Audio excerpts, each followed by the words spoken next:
Capitol Hill to Wall Street. This is Politics and Profits with your host, Rick Amato.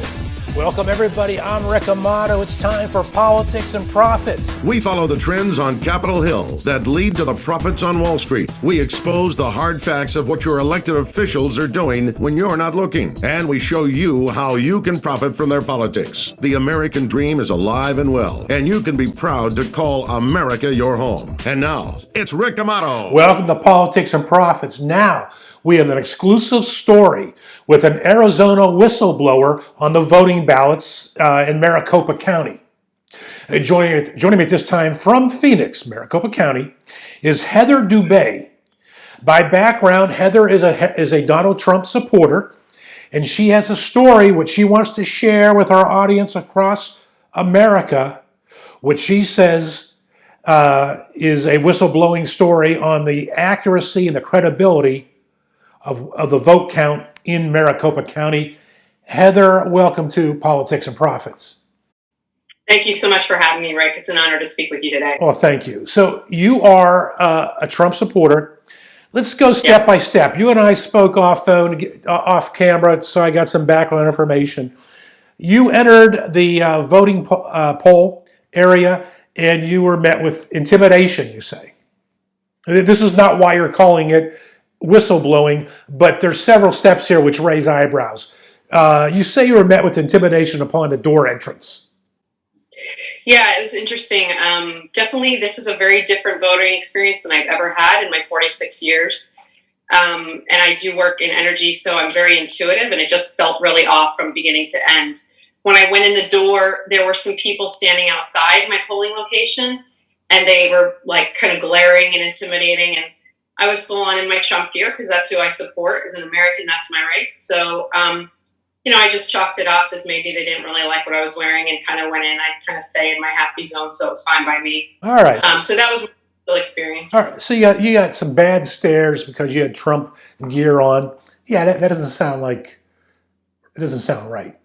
Now, you go into the voting poll area, and you're handed a Sharpie pen.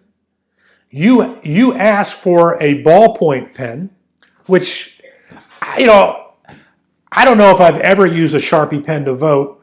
It has never occurred to me until this year. This year, here in San Diego where I am, I was handed a ballpoint pen. I'm grateful for that. Sharpie pens don't seem reliable, but we'll get there. You asked for a ballpoint pen, they just wouldn't give you one, as I understand. Correct. So when I was waiting to get my ballot and vote, I came up to the table there. I'm a very visual person, so I noticed a lot of things. And there was a pile of ballpoint pens next to a pile of Sharpie pens.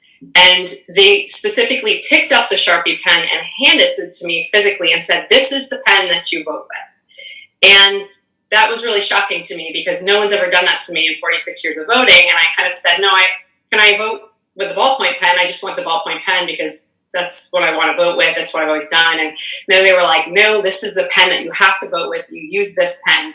And they were literally like militant about it, which was kind of shocking to me. So I went through two people at the table, same reactions, very insistent and demanding that I had to use this pen, and shooed me away from the table with the pen and my ballot to go place my vote. As a New Yorker, naturally, I'm a pretty demanding person. That really wasn't working for me. And so I started to engage a third poll worker now and say, "Look, I don't feel good about this. This is an important election. I want to use the ballpoint pen. I've always used it. It's what it says on the thing. Can I just go over and get one of those pens?" And they were like, "No, you have to use that pen." And then I proceeded to observe a line of people coming through, and they did the exact same thing for every voter. Did you pick up the pen and say, "This is the Sharpie pen. This is the pen you have to vote with. This is the pen you have to vote with." Did you ever ask, Heather, why then are there ballpoint pens to choose from if we only have to use a Sharpie? Did you ever ask that? Great question. No, I did not, and I thought that was very odd. And so by the time I got to a fourth person at my polling location where I would write it out, they insisted that it wasn't going to bleed through. And that was my issue personally, is I don't want my vote detracted because it bleeds through the paper. I started to use it, and I placed my vote for the president with the Sharpie pen, and it immediately bled through. So then I said, I'm not doing this. I engaged a fourth now poll person and insisted. I said, I want to vote with a ballpoint pen. And I said, can you please tell me what the difference is? Why does it matter? And she said, well, ultimately, could bleed a little bit, really doesn't matter. You can use both. It's really the same thing. So she said, you just go get a ballpoint pen. So this fourth one now admitted that there really wasn't any difference. I could just use it and it was fine. And she kind of was hush hush about it, but I went and got a ballpoint pen, and that's what I used for the remainder of my ballot. You used the ballpoint pen for the remainder of the ballot. Everybody except the president. Okay. Now, you've signed an affidavit today.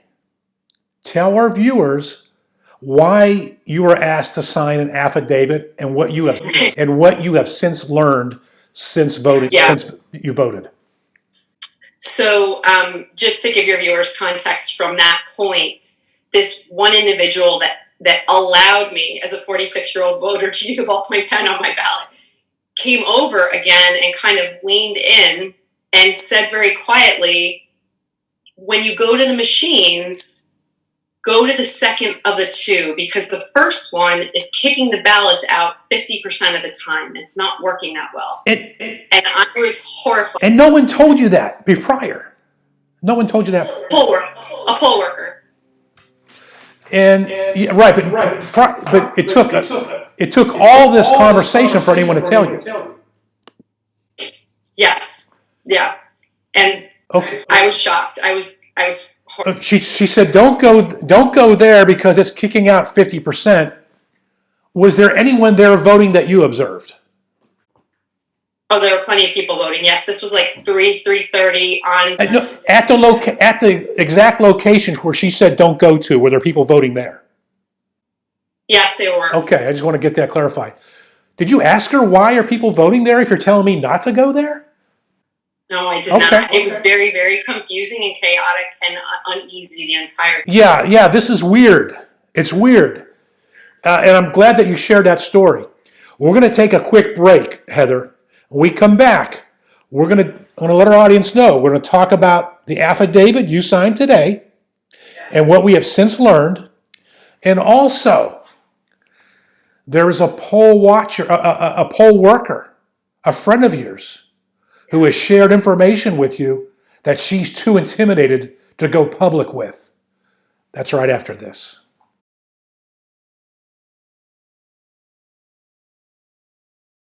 All right, welcome back. I continue to be joined by Heather Dube, a whistleblower on the Arizona voting ballot saga. All right, now Heather, we're at the point now where we covered a lot in the first part of the interview, good informative information.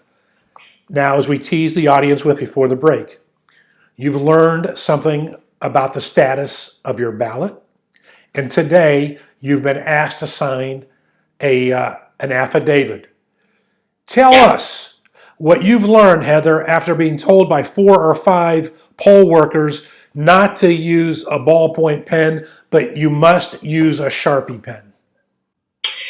Well, I think, it got even deeper after that, Rick, because as I mentioned, we know another poll worker personally who said that 70% of the ballots were kicking back out of the machine at her location where they were also using these pens and the Sharpie pens. And so I signed an affidavit today. This kind of was shocking to me, but it came back around to this to learn that part of what was happening, or what they believe is happening, is that essentially when the voting machine reads your ballot and if something seems off, it will kick it back out. If there's anything on that list, anyone that you selected that's not reading it right, it will kick it back out. And so that's why these hard numbers are so concerning.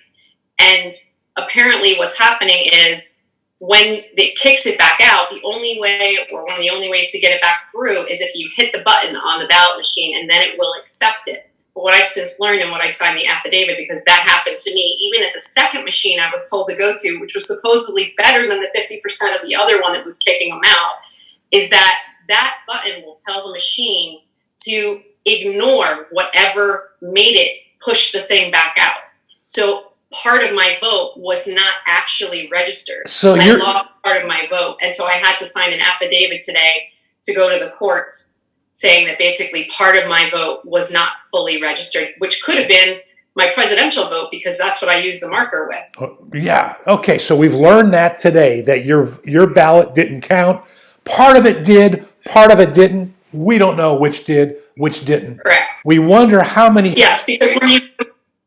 I'm sorry. Go ahead. We wonder how many Heather Dubes are out there in Maricopa County, Arizona. Yeah. Heather, now, a personal friend of yours, a poll worker, is intimidated, afraid to go public. But she came to you because she's a friend of yours, and she told you what?